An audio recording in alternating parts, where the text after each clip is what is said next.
नमस्कार खबरां दे इस बुलेटिन च तुहाडा स्वागत। मैं रजनी। पहला पेश ने चोणवीआं खबरां। प्रधानमंत्री नरेंद्र मोदी ने इजराइल के प्रधानमंत्री नफताली बेनेट नाल गलबात दौरान ਵੱਖ-ਵੱਖ ਖੇਤਰਾਂ ਵਿੱਚ ਦੁਵੱਲੇ सहयोग की समीक्षा की।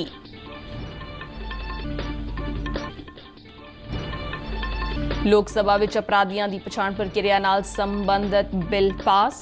गृह मंत्री अमित शाह ने बिल नूं समय की लोड़ दस्सिया। केंद्रीय सूचना ते प्रसारण मंत्री अनुराग सिंह ठाकुर ने ब्रॉडकास्ट सेवा पोर्टल किया लॉन्च। पोर्टल ते मंत्रालय नाल जुड़ियां वख-वख सहूलतां मिलणगीआं। केंद्रीय सड़की आवाजाही ਅਤੇ ਮੁੱਖ ਮਾਰਗਾਂ ਬਾਰੇ ਮੰਤਰੀ ਨਿਤਨ ਗਡਕਰੀ ਨੇ ਅੰਮ੍ਰਿਤਸਰ ਅਤੇ ਇਸ ਦੇ ਆਲੇ ਦੁਆਲੇ ਬਣੇ ਪੁਲਾਂ ਨੂੰ ਪਿਲਰਾਂ ਵਾਲੇ ਪੁਲਾਂ 'ਚ ਤਬਦੀਲ ਕਰਨ ਦਾ ਭਰੋਸਾ ਦਿੱਤਾ।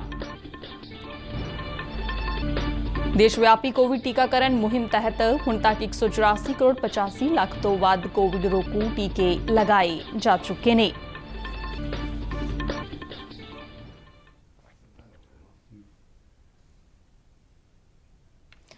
ਹੁਣ ਖਬਰਾਂ ਵਿਸਥਾਰ ਨਾਲ। प्रधानमंत्री नरेंद्र मोदी ने अपने इजरायली हमअहदा नफताली बेनेट नाल गलबात की। पिछले दिनों दौरान विश्व पद्धर ते वापर रहीआं घटनावां ते चर्चा की। उन्होंने ਵੱਖ-ਵੱਖ खेत्रां विच भारत इजराइल सहयोग की समीक्षा भी की। एक ट्वीट दे विच प्रधानमंत्री मोदी ने कहा कि वह बहुत जल्दी भारत विच उन्हां दा स्वागत करन लई उत्सुक ने। प्रधानमंत्री मोदी ने नफताली बेनेट दे कोविड तो छेती ठीक होण लई शुभकामनावां दित्तियां।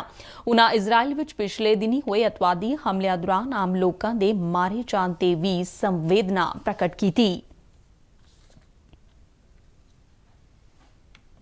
लोक सभा ने अपराधियों की पछाण प्रक्रिया नाल संबंधित बिल 2022 पास कर दिता है। बिल विच किसी सज़ा कट चुके या दोषी व्यक्ति की पछाण लई जैविक नमूने, उंगलियां दे निशान, पैरां दे निशान अते होर तरह के नमूने लैण दा प्रबंध होवेगा। विरोधी धिर दी खदशिआं नूं खारिज करदिआं गृह मंत्री अमित शाह ने इस बिल नूं समय की लोड़ दस्सिआ। बिल ते लोक सभा च जोरदार बहस हुई। विरोधी धिर दे संसद मैंबरां ने यह भी कहा कि यह बिल निजता के अधिकार के विरुद्ध है। गृह मंत्री ने कार्रवाई दौरान कहा कि सरकार नूं सब तो पहला पीड़िता दे मनुखी अधिकारां की चिंता है।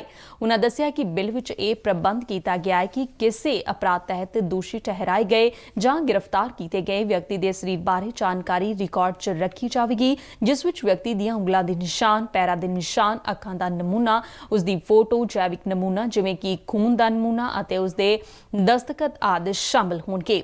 ये नमूने मैजिस्ट्रेट दे हुक्मां तो बाद लए जा सकते हैं। पुलिस स्टेशन का SHO या हैड कांस्टेबल अते जेल के हैडकुआटर तो उपर दे रैंक का पुलिस अधिकारी भी सैंपल लै सकेगा।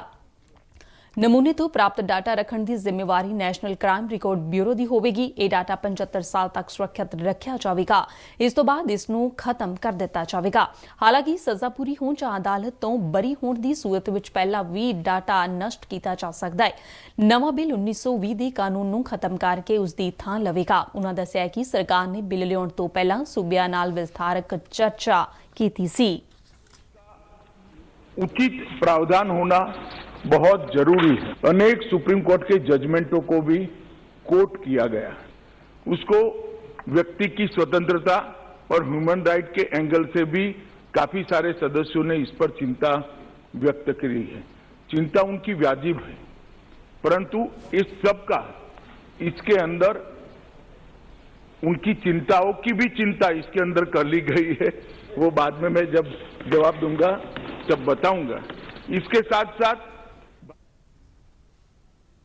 केंद्रीय सूचना ते प्रसारण मंत्री अनुराग सिंह ठाकुर ने नवी दिल्ली विच ब्रॉडकास्ट सेवा पोर्टल लॉन्च किया। ब्रॉडकास्ट सेवा पोर्टल सूचना ते प्रसारण मंत्रालय के लाइसेंस, सारे तत्थां नूं जरूरी इजाजत लैण लई अर्जियां देण अते रजिस्ट्रेशन वर्गे कामां लई इक्को ही थां ते सारियां सहूलतां प्रदान करेगा। एक रिपोर्ट। नवी दिल्ली में हुए एक समागम दौरान सूचना ते प्रसारण मंत्री अनुराग सिंह ठाकुर ने ब्रॉडकास्ट सेवा पोर्टल लॉन्च किया। इस मौके उन्होंने कहा कि डिजिटल इंडिया की कहानी न्यू इंडिया की सब तो वड्डी ते सफल कहानी है। डिजिटल इंडिया की कहानी न्यू इंडिया की सबसे बड़ी और सबसे सफल कहानी है। हम जनधन, आधार, मोबाइल ट्रिनिटी की बात करें, जैम ट्रिनिटी की बात करें या UPI Bhim digital payment systems की बात करें, डिजी लॉकर की बात करें, ये सब कुछ ऐसे प्रयास हैं पिछले कुछ वर्षों में जहां हमने टेक्नोलॉजी का उपयोग और उसके माध्यम से सिस्टम में पारदर्शिता लाने का काम और सिस्टम को और जवाबदेह करने का काम किया है। अनुराग सिंह ठाकुर ने कहा कि प्रधानमंत्री नरेंद्र मोदी की सोच मुताबिक ही ये ब्रॉडकास्ट सेवा पोर्टल वख-वख सहूलतां देवेगा। जहां तक ईज ऑफ डूइंग बिजनेस की बात है, ये जैसा मैंने पहले कहा, माननीय प्रधानमंत्री जी डिजिटल इंडिया की जो सोच रखते हैं, ये डिजिटल इंडिया अम्ब्रेला के अंतर्गत ही ब्रॉडकास्ट सेवा पोर्टल ये सारी सेवाएं सभी स्टेक होल्डर्स को देने जा रहा है, जहां पर प्राइवेट सैटेलाइट टीवी चैनल्स होंगे, टेलीपोर्ट ऑपरेटर्स होंगे, एमएसओस होंगे, कम्युनिटी रेडियो स्टेशंस वाले होंगे, प्राइवेट एफएम चैनल वाले होंगे। जब इन सबको ये सुविधाएं मिलेंगी तो जो सोच प्रधानमंत्री जी की है कि मिनिमम गवर्नमेंट मैक्सिमम गवर्नेंस, उस दिशा में भी हम आगे बढ़ेंगे। सूचना ते प्रसारण मंत्रालय के सकत्तर अपूर्व चंद्र ने आस प्रगटाई कि हुण ई फाइल नूं तरजीह मिलेगी।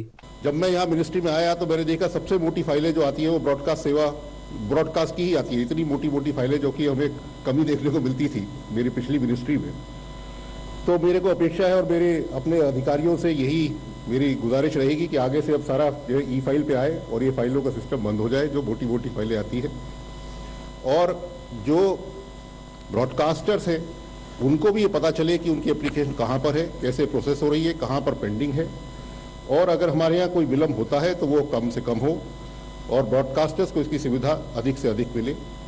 आगे हमारी अपेक्षा यही है कि जैसे हमारे यहाँ कुछ सिक्योरिटी क्लियरेंस में समय लगता है या टेलीकॉम से WPC में समय लगता है, तो वो भी इसमें दिखाई देगा। उससे हम इंटीग्रेट कर सकेंगे कि कौन सी एप्लीकेशन कब हमने भेजी WPC को, वहाँ कितने दिन से पेंडिंग है, सैक्फा में कितने दिन से पेंडिंग है और हमारे यहाँ कितने दिन रहा। तो इस सब का भी उसमें हम धीरे धीरे इसको थोड़ा प्रगति करते रहेंगे। इस मौके सूचना ते प्रसारण मंत्रालय के संयुक्त सकत्तर विक्रम सहाय अते दूरदर्शन के डायरैक्टर जनरल मयंक अग्रवाल समेत कई होर सीनियर अधिकारी मौजूद सन। ब्यूरो रिपोर्ट, दूरदर्शन समाचार। ਹੁਣ ਤੱਕ ਦੇਸ਼ ਦੇ 48% ਤੋਂ ਵੱਧ ਪੇਂਡੂ ਪਰਿਵਾਰਾਂ ਨੂੰ ਉਹਨਾਂ ਦੇ ਘਰਾਂ ਵਿੱਚ ਟੂਟੀ ਦਾ ਪਾਣੀ ਸਪਲਾਈ ਕੀਤਾ ਜਾ ਚੁੱਕਿਆ ਹੈ। ਰਾਜ ਸਭਾ ਵਿੱਚ ਇੱਕ ਸਵਾਲ ਦੇ ਲਿਖਤੀ ਜਵਾਬ ਵਿੱਚ ਜਲ ਸ਼ਕਤੀ ਰਾਜ ਮੰਤਰੀ ਪ੍ਰਹਿਲਾਦ ਸਿੰਘ ਪਟੇਲ ਨੇ ਦੱਸਿਆ ਕਿ ਹੁਣ ਤੱਕ ਦੇਸ਼ ਦੇ 19 ਕਰੋੜ 32 ਲੱਖ ਪੇਂਡੂ ਪਰਿਵਾਰਾਂ ਵਿੱਚ 9 ਕਰੋੜ 35 ਲੱਖ ਘਰਾਂ ਵਿੱਚ ਟੂਟੀ ਨਾਲ ਪਾਣੀ ਦੀ ਸਪਲਾਈ ਮੁਹੱਈਆ ਕਰਵਾਈ ਜਾ ਚੁੱਕੀ ਹੈ। ਉਹਨਾਂ ਦੱਸਿਆ ਕਿ ਗੋਆ, ਤੇਲੰਗਾਨਾ, ਹਰਿਆਣਾ, ਪੁਡੂਚੇਰੀ, ਅੰਡੇਮਾਨ ਅਤੇ ਨਿਕੋਬਾਰ, ਦਾਦਰਾ ਨਗਰ ਹਵੇਲੀ ਅਤੇ ਦਮਨ ਤੇ ਦਿਊ ਵਿੱਚ ਸਾਰੇ ਪੇਂਡੂ ਘਰਾਂ ਨੂੰ ਟੂਟੀ ਦੇ ਪਾਣੀ ਦੀ ਸਪਲਾਈ ਦਾ ਪ੍ਰਬੰਧ ਕੀਤਾ ਗਿਆ ਹੈ। ਉਹਨਾਂ ਕਿਹਾ ਕਿ ਜਲ ਜੀਵਨ ਮਿਸ਼ਨ ਤਹਿਤ 2022-23 ਦੌਰਾਨ ਲਗਭਗ 3 ਕਰੋੜ 80 ਲੱਖ ਪੇਂਡੂ ਪਰਿਵਾਰਾਂ ਨੂੰ ਟੂਟੀ ਦਾ ਪਾਣੀ ਮੁਹੱਈਆ ਕਰਵਾਇਆ ਜਾਵੇਗਾ। ਪਟੇਲ ਨੇ ਦੱਸਿਆ ਕਿ ਇਸ ਮੰਤਵ ਲਈ 60,000 ਕਰੋੜ ਰੁਪਏ ਅਲਾਟ ਕੀਤੇ ਗਏ ਨੇ। ਸ਼੍ਰੋਮਣੀ ਅਕਾਲੀ ਦਲ ਦੀ ਸੰਸਦ ਮੈਂਬਰ ਹਰਸਿਮਰਤ ਕੌਰ ਬਾਦਲ ਨੇ ਕੇਂਦਰ ਸਰਕਾਰ ਨੂੰ ਅਪੀਲ ਕੀਤੀ ਹੈ ਕਿ ਆਪਣੀਆਂ ਸੇਵਾਵਾਂ ਪੂਰੀਆਂ ਕਰ ਚੁੱਕੇ ਸਾਰੇ ਸਿੱਖ ਕੈਦੀਆਂ ਦੀਆਂ ਰਿਹਾਈ ਛੇਤੀ ਤੋਂ ਛੇਤੀ ਯਕੀਨੀ ਬਣਾਈ ਜਾਵੇ। ਉਨ੍ਹਾਂ ਲੋਕ ਸਭਾ 'ਚ ਸਿਫਰ ਕਾਲ ਦੌਰਾਨ ਇਹ ਮੁੱਦਾ ਚੁੱਕਿਆ। ਹਰਸਿਮਰਤ ਕੌਰ ਬਾਦਲ ਨੇ ਕਿਹਾ ਕਿ ਇਸ ਵੇਲੇ ਕਈ ਅਜਿਹੇ ਬੰਦੀ ਜੇਲ੍ਹਾਂ 'ਚ ਸਜ਼ਾ ਕੱਟ ਰਹੇ ਨੇ ਜਿਹੜੇ ਆਪਣੀ ਸਜ਼ਾ ਕਈ ਸਾਲ ਪਹਿਲਾਂ ਹੀ ਪੂਰੀ ਕਰ ਚੁੱਕੇ ਨੇ। ਲੁਧਿਆਣਾ ਤੋਂ ਕਾਂਗਰਸ ਦੇ ਸਾਂਸਦ ਰਵਨੀਤ ਸਿੰਘ ਬਿੱਟੂ ਨੇ ਪ੍ਰਧਾਨ ਮੰਤਰੀ ਨਰਿੰਦਰ ਮੋਦੀ ਨਾਲ ਮੁਲਾਕਾਤ ਕੀਤੀ। ਇਸ ਮੁਲਾਕਾਤ ਬਾਰੇ ਟਵੀਟ ਕਰਦਿਆਂ ਉਨ੍ਹਾਂ ਕਿਹਾ ਕਿ ਪ੍ਰਧਾਨ ਮੰਤਰੀ ਨਾਲ ਪੰਜਾਬ ਦੇ ਮੁੱਦਿਆਂ ਨੂੰ ਲੈ ਕੇ ਚਰਚਾ ਕੀਤੀ ਗਈ। ਅੰਮ੍ਰਿਤਸਰ ਦੇ ਆਲੇ ਦੁਆਲੇ ਬਣੇ ਪੁਲ ਛੇਤੀ ਹੀ ਪਿਲਰਾਂ ਵਾਲੇ ਪੁਲਾਂ 'ਚ ਤਬਦੀਲ ਕੀਤੇ ਜਾਣਗੇ। ਇਸ ਤੋਂ ਇਲਾਵਾ ਭਵਿੱਖ ਵਿੱਚ ਬਣਨ ਵਾਲੇ ਪੁਲ ਵੀ ਹੁਣ ਪਿਲਰਾਂ ਤੇ ਹੀ ਬਣਨਗੇ। ਇਹ ਐਲਾਨ ਕੇਂਦਰੀ ਸੜਕੀ ਆਵਾਜਾਈ ਅਤੇ ਮੁੱਖ ਮਾਰਗਾਂ ਬਾਰੇ ਮੰਤਰੀ ਨਿਤਨ ਗਡਕਰੀ ਨੇ ਅੰਮ੍ਰਿਤਸਰ ਤੋਂ ਸੰਸਦ ਮੈਂਬਰ ਗੁਰਜੀਤ ਸਿੰਘ ਔਜਲਾ ਨਾਲ ਇੱਕ ਰਸਮੀ ਮੁਲਾਕਾਤ ਤੋਂ ਬਾਅਦ ਕੀਤਾ। ਕੱਲ੍ਹ ਸੰਸਦ ਭਵਨ 'ਚ ਪੰਜਾਬ ਕੌਮੀ ਮੁੱਖ ਮਾਰਗ ਅਤੇ ਪੰਜਾਬ ਦੇ ਸਰਹੱਦੀ ਜ਼ਿਲ੍ਹੇ ਅੰਮ੍ਰਿਤਸਰ ਦੀਆਂ ਸੜਕੀ ਆਵਾਜਾਈ ਸੰਬੰਧੀ ਇਲਾਕਾ ਵਾਸੀਆਂ ਅਤੇ ਦੂਰ ਨੇੜਿਓਂ ਆਉਣ ਵਾਲੇ ਯਾਤਰੀਆਂ ਦੀਆਂ ਮੁਸ਼ਕਲਾਂ ਕੇਂਦਰੀ ਮੰਤਰੀ ਸਾਹਮਣੇ ਰੱਖਣ ਲਈ ਔਜਲਾ ਨੇ ਉਹਨਾਂ ਨਾਲ ਮੁਲਾਕਾਤ ਕੀਤੀ ਸੀ। ਨਿਤਨ ਗਡਕਰੀ ਨੇ ਭਾਰਤਮਾਲਾ ਪ੍ਰੋਜੈਕਟ ਦੇ ਬਾਰੇ 'ਚ ਵੀ ਔਜਲਾ ਨੂੰ ਦੱਸਿਆ। ਮੁਲਾਕਾਤ ਦੌਰਾਨ ਔਜਲਾ ਨੇ ਕੌਮੀ ਰਾਜਮਾਰਗ 3 ਤੇ ਬਲੈਕ ਸਪਾਟ ਦੇ ਹੱਲ ਲਈ ਚੱਲ ਰਹੇ ਕਾਰਜਾਂ ਲਈ ਧੰਨਵਾਦ ਕਰਦਿਆਂ ਅੰਮ੍ਰਿਤਸਰ ਬਾਈਪਾਸ ਤੇ ਰੋਸ਼ਨੀ ਦਾ ਪ੍ਰਬੰਧ ਕਰਨ ਅਤੇ ਅੰਮ੍ਰਿਤਸਰ ਪਠਾਨਕੋਟ ਮੁੱਖ ਮਾਰਗ ਤੇ ਮੁਰੰਮਤ ਕਾਰਜਾਂ ਨੂੰ ਛੇਤੀ ਸ਼ੁਰੂ ਕਰਵਾਉਣ ਦੀ ਬੇਨਤੀ ਵੀ ਕੀਤੀ। ਰਾਜ ਸਭਾ ਦੇ ਚੇਅਰਮੈਨ ਐਮ ਵੈਂਕਈਆ ਨਾਇਡੂ ਨੇ ਚੰਡੀਗੜ੍ਹ ਦੇ ਦਾਅਵੇਦਾਰੀ ਨੂੰ ਲੈ ਕੇ ਪੰਜਾਬ ਵਿਧਾਨ ਸਭਾ ਵਿੱਚ ਪਾਸ ਕੀਤੇ ਗਏ ਮਤੇ ਦੀ ਰਾਜ ਸਭਾ ਵਿੱਚ ਚਰਚਾ ਕਰਵਾਉਣ ਤੋਂ ਨਾ ਕਰ ਦਿੱਤੀ। ਕਾਂਗਰਸ ਦੇ ਦੀਪੇਂਦਰ ਸਿੰਘ ਹੁੱਡਾ ਵੱਲੋਂ ਨੋਟਿਸ ਦੇ ਕੇ ਸਿਫਰ ਕਾਲ ਦੌਰਾਨ ਇਸ ਮੁੱਦੇ ਤੇ ਚਰਚਾ ਦੀ ਮੰਗ ਕੀਤੀ ਗਈ ਸੀ, ਜਿਸ ਨੂੰ ਸਭਾਪਤੀ ਨੇ ਨਕਾਰ ਦਿੱਤਾ। ਪੰਜਾਬ ਸਰਕਾਰ ਵੱਲੋਂ 1 ਅਪ੍ਰੈਲ ਨੂੰ ਵਿਸ਼ੇਸ਼ ਇਜਲਾਸ ਦੌਰਾਨ ਚੰਡੀਗੜ੍ਹ ਪੰਜਾਬ ਨੂੰ ਸੌਂਪੇ ਜਾਣ ਸੰਬੰਧੀ ਪਾਸ ਕੀਤੇ ਗਏ ਮਤੇ ਤੋਂ 4 ਦਿਨ ਬਾਅਦ ਅੱਜ ਹਰਿਆਣਾ ਸਰਕਾਰ ਨੇ ਵੀ ਇੱਕ ਦਿਨਾ ਵਿਸ਼ੇਸ਼ ਇਜਲਾਸ ਸੱਦਿਆ ਹੈ। ਅਜਿਹਾ ਮੰਨਿਆ ਜਾ ਰਿਹਾ ਹੈ ਕਿ ਅੱਜ ਦੇ ਇਜਲਾਸ ਦੌਰਾਨ ਚੰਡੀਗੜ੍ਹ ਤੇ ਹਰਿਆਣਾ ਦੇ ਹੱਕ ਸਮੇਤ SYL ਬਾਰੇ ਮਤਾ ਪੇਸ਼ ਕੀਤਾ ਜਾ ਸਕਦਾ ਹੈ। ਇਸ ਤੋਂ ਇਲਾਵਾ ਪੰਜਾਬ ਸਰਕਾਰ ਦੇ ਰਵੱਈਏ ਖਿਲਾਫ ਅਤੇ ਹੋਰ ਹਰਿਆਣਾ ਦੇ ਹਿੱਤਾਂ ਨਾਲ ਜੁੜੇ ਮੁੱਦਿਆਂ ਬਾਰੇ ਮਤੇ ਪਾਸ ਕੀਤੇ ਜਾ ਸਕਦੇ ਨੇ।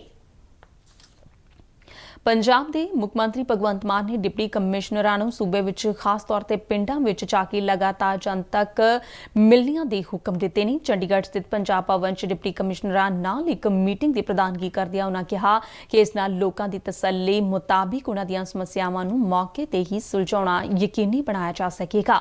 ਉਨ੍ਹਾਂ ਕਿਹਾ ਕਿ ਡਿਪਟੀ ਕਮਿਸ਼ਨਰ ਆਪਣੇ ਅਧਿਕਾਰੀਆਂ ਦੀ ਟੀਮ ਨਾਲ ਵਿਸ਼ੇਸ਼ ਕੈਂਪ ਲਾਉਣ, ਉਨ੍ਹਾਂ ਕਣਕ ਦੀ ਚੱਲ ਰਹੀ ਖਰੀਦ ਦੀ ਸਥਿਤੀ ਦਾ ਜਾਇਜ਼ਾ ਵੀ ਲਿਆ ਅਤੇ DGP ਨੂੰ ਗੁਆਂਢੀ ਸੂਬਿਆਂ ਤੋਂ ਪੰਜਾਬ ਵਿੱਚ ਕਣਕ ਦੀ ਗੈਰ ਕਾਨੂੰਨੀ ਢੋਆ ਢੁਆਈ ਰੋਕਣ ਲਈ 24 ਘੰਟੇ ਚੌਕਸੀ ਤੇਜ਼ ਕਰਨ ਦੇ ਲਈ ਆਖਿਆ। ਇਸ ਮੌਕੇ DGP ਨੇ ਦੱਸਿਆ ਕਿ ਕਣਕ ਦੀ ਗੈਰ ਕਾਨੂੰਨੀ ਢੋਆ ਢੁਆਈ ਰੋਕਣ ਲਈ ਸੂਬਾ ਪੁਲਿਸ ਨੇ 132 ਨਾਕੇ ਲਾਏ ਨੇ। ਇਨ੍ਹਾਂ ਵਿੱਚੋਂ 86 ਅੰਤਰਰਾਜੀ ਅਤੇ 46 ਨਾਕੇ ਸੂਬੇ ਦੇ ਅੰਦਰ ਲਾਏ ਗਏ ਨੇ। ਖੁਰਾਕ ਤੇ ਸਿਵਲ ਸਪਲਾਈ ਮਹਿਕਮੇ ਦੇ ਸਕੱਤਰ ਗੁਰਕੀਰਤ ਕਿਰਪਾਲ ਸਿੰਘ ਨੇ ਦੱਸਿਆ ਕਿ ਮਹਿਕਮੇ ਨੇ 135 ਲੱਖ ਮੀਟ੍ਰਿਕ ਟਨ ਕਣਕ ਖਰੀਦ ਲਈ ਪੁਖਤਾ ਪ੍ਰਬੰਧ ਕੀਤੇ ਨੇ। ਪੰਜਾਬ ਸਰਕਾਰ ਨੇ 1992 ਬੈਚ ਦੇ IPS ਅਧਿਕਾਰੀ ਗੌਰਵ ਯਾਦਵ ਨੂੰ ਮੁੱਖ ਮੰਤਰੀ ਭਗਵੰਤ ਮਾਨ ਦਾ ਵਿਸ਼ੇਸ਼ ਪ੍ਰਿੰਸੀਪਲ ਸਕੱਤਰ ਨਿਯੁਕਤ ਕੀਤਾ ਹੈ। ਯਾਦਵ ਨੂੰ ਇਹ ਕੰਮ ਵਾਧੂ ਚਾਰਜ ਦੇ ਤੌਰ ਤੇ ਸੌਂਪਿਆ ਗਿਆ ਹੈ। ਸੂਬਾ ਸਰਕਾਰ ਨੇ ਪੁਲਿਸ ਵਿੱਚ ਪ੍ਰਸ਼ਾਸਨਿਕ ਫੇਰ ਬਦਲ ਕਰਦਿਆਂ ਵਰਿੰਦਰ ਕੁਮਾਰ ਨੂੰ ADGP ਜੇਲ੍ਹਾਂ ਦਾ ਵਾਧੂ ਚਾਰਜ ਸੌਂਪਿਆ ਹੈ। ਪਹਿਲਾਂ ਇਹ ਜ਼ਿੰਮੇਵਾਰੀ ਨਿਭਾ ਰਹੇ ਪ੍ਰਵੀਨ ਕੁਮਾਰ ਸਿਨਹਾ ਨੂੰ ਫੌਰੀ DGP ਦਫ਼ਤਰ 'ਚ ਰਿਪੋਰਟ ਕਰਨ ਦੇ ਲਈ ਕਿਹਾ ਗਿਆ ਹੈ। ਉਨ੍ਹਾਂ ਦੀ ਨਿਯੁਕਤੀ ਸੰਬੰਧੀ ਹੁਕਮ ਬਾਅਦ ਵਿੱਚ ਜਾਰੀ ਕੀਤੇ ਜਾਣਗੇ। ETT ਅਧਿਆਪਕਾਂ ਨੇ ਆਪਣਾ ਡੈਪੂਟੇਸ਼ਨ ਰੱਦ ਕਰਵਾਉਣ ਦੀ ਮੰਗ ਨੂੰ ਲੈ ਕੇ ਪੰਜਾਬ ਦੇ ਸਿੱਖਿਆ ਮੰਤਰੀ ਗੁਰਮੀਤ ਸਿੰਘ ਮੀਥੇਰ ਦੀ ਬਰਨਾਲਾ ਸਥਿਤ ਰਿਹਾਇਸ਼ ਨੇੜੇ ਆਪਣਾ ਧਰਨਾ ਦੂਜੇ ਦਿਨ ਵੀ ਜਾਰੀ ਰੱਖਿਆ। ਅਧਿਆਪਕਾਂ ਤੇ ਪਰਚਾ ਦਰਜ ਕਰਨ ਦੀ ਪ੍ਰਸ਼ਾਸਨ ਵੱਲੋਂ ਮਿਲੀ ਕਥਿਤ ਚੇਤਾਵਨੀ ਤੇ ਅਧਿਆਪਕ ਭੜਕ ਗਏ ਅਤੇ ਮੰਤਰੀ ਖਿਲਾਫ ਨਾਅਰੇਬਾਜ਼ੀ ਕੀਤੀ। ਗੁਰਦਾਸਪੁਰ ਦੀ ਕੁੜੀਆਂ ਦੇ ਪੰਡਿਤ ਮੋਹਨ ਲਾਲ SD ਕਾਲਜ ਨੇ ਆਪਣੇ 25 ਵਰ੍ਹੇ ਪੂਰੇ ਹੋਣ ਤੇ ਸਿਲਵਰ ਜੁਬਲੀ ਮਨਾਈ। ਇਸ ਮੌਕੇ ਹੋਏ ਇੱਕ ਸਮਾਗਮ ਦੇ ਵਿੱਚ ਪਦਮ ਸ਼੍ਰੀ ਡਾਕਟਰ ਪ੍ਰੋਫੈਸਰ ਹਰਮੋਹਿੰਦਰ ਸਿੰਘ ਬੇਦੀ ਨੇ ਤਕਰੀਬਨ 400 ਵਿਦਿਆਰਥੀਆਂ ਨੂੰ ਡਿਗਰੀਆਂ ਵੰਡੀਆਂ। ਆਪਣੇ ਸੰਬੋਧਨ 'ਚ ਪਦਮ ਸ਼੍ਰੀ ਡਾਕਟਰ ਬੇਦੀ ਨੇ ਕਿਹਾ ਕਿ ਇਹ ਗੁਰਦਾਸਪੁਰ ਵਿੱਚ ਇਕਲੌਤਾ ਕਾਲਜ ਹੈ ਜਿਹੜਾ ਕੁੜੀਆਂ ਦੀ ਵਿੱਦਿਆ ਵਿੱਚ ਬਹੁਤ ਵੱਡੀ ਭੂਮਿਕਾ ਨਿਭਾ ਰਿਹਾ ਹੈ। ਉਨ੍ਹਾਂ ਕਿਹਾ ਹੈ ਕਿ ਮਰਹੂਮ ਪੰਡਿਤ ਮੋਹਨ ਲਾਲ ਵੱਲੋਂ ਕੁੜੀਆਂ ਦੀ ਉਚੇਰੀ ਸਿੱਖਿਆ ਲਈ ਦੇਖਿਆ ਗਿਆ ਸੁਪਨਾ ਇਸ ਕਾਲਜ ਦੇ ਜ਼ਰੀਏ ਪੂਰਾ ਹੋ ਰਿਹਾ ਹੈ।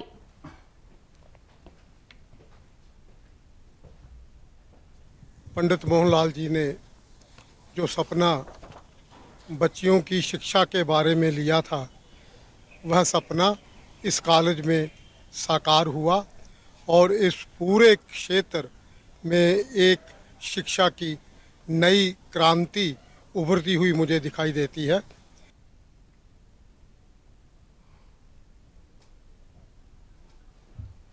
ਕਾਲਜ ਦੀ ਪ੍ਰਿੰਸੀਪਲ ਨੀਰੂ ਸ਼ਰਮਾ ਨੇ ਡਿਗਰੀਆਂ ਹਾਸਲ ਕਰਨ ਵਾਲੀਆਂ ਵਿਦਿਆਰਥਣਾਂ ਨੂੰ ਸ਼ੁਭਕਾਮਨਾਵਾਂ ਦਿੰਦਿਆਂ ਆਸ ਪ੍ਰਗਟਾਈ ਕਿ ਹੁਣ ਇਹ ਵਿਦਿਆਰਥਣਾਂ ਵੱਖ-ਵੱਖ ਖੇਤਰਾਂ ਵਿੱਚ ਸੇਵਾਵਾਂ ਦੇ ਕੇ ਕਾਲਜ ਆਪਣੇ ਮਾਂ-ਬਾਪ ਅਤੇ ਦੇਸ਼ ਦਾ ਨਾਂ ਰੌਸ਼ਨ ਕਰਨਗੀਆਂ। ਰਾਸ਼ਟਰਵਿਆਪੀ ਕੋਵਿਡ ਟੀਕਾਕਰਨ ਮੁਹਿੰਮ ਤਹਿਤ ਹੁਣ ਤੱਕ 184 ਕਰੋੜ 85 ਲੱਖ ਤੋਂ ਵੱਧ ਕੋਵਿਡ ਰੋਕੂ ਟੀਕੇ ਲਗਾਏ ਜਾ ਚੁੱਕੇ ਨੇ। ਕੇਂਦਰੀ ਸਿਹਤ ਤੇ ਪਰਿਵਾਰ ਭਲਾਈ ਮੰਤਰਾਲਾ ਨੇ ਦੱਸਿਆ ਕਿ ਕੱਲ੍ਹ ਸ਼ਾਮ 7 ਵਜੇ ਤੱਕ 14,22,000 ਤੋਂ ਵੱਧ ਯੋਗ ਲਾਭਪਾਤਰੀਆਂ ਨੂੰ ਟੀਕੇ ਦੀਆਂ ਖੁਰਾਕਾਂ ਦਿੱਤੀਆਂ ਗਈਆਂ। ਹੁਣ ਤੱਕ 12 ਤੋਂ 14 ਸਾਲ ਦੀ ਉਮਰ ਵਰਗ ਦੇ ਬੱਚਿਆਂ ਨੂੰ 1 ਕਰੋੜ 91 ਲੱਖ ਤੋਂ ਵੱਧ ਵੈਕਸੀਨ ਦੀਆਂ ਖੁਰਾਕਾਂ ਦਿੱਤੀਆਂ ਜਾ ਚੁੱਕੀਆਂ ਨੇ।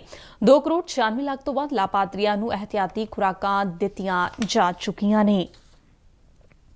ਪਾਕਿਸਤਾਨ ਦੀ ਸੁਪਰੀਮ ਕੋਰਟ ਨੇ ਇਮਰਾਨ ਖਾਨ ਸਰਕਾਰ ਵਿਰੁੱਧ ਨੈਸ਼ਨਲ ਅਸੈਂਬਲੀ 'ਚ ਵਿਰੋਧੀ ਧਿਰ ਦੇ ਬੇਪੇਰੋਜ਼ਗੀ ਮਤੇ ਨੂੰ ਵੋਟਿੰਗ ਤੋਂ ਬਿਨਾਂ ਖਾਰਜ ਕਰਨ ਦੇ ਡਿਪਟੀ ਸਪੀਕਰ ਦੇ ਫੈਸਲੇ ਤੇ ਸਵਾਲ ਉਠਾਉਂਦਿਆਂ ਇਸ ਮਾਮਲੇ ਦੀ ਸੁਣਵਾਈ ਅੱਜ ਤੱਕ ਲਈ ਮੁਲਤਵੀ ਕਰ ਦਿੱਤੀ।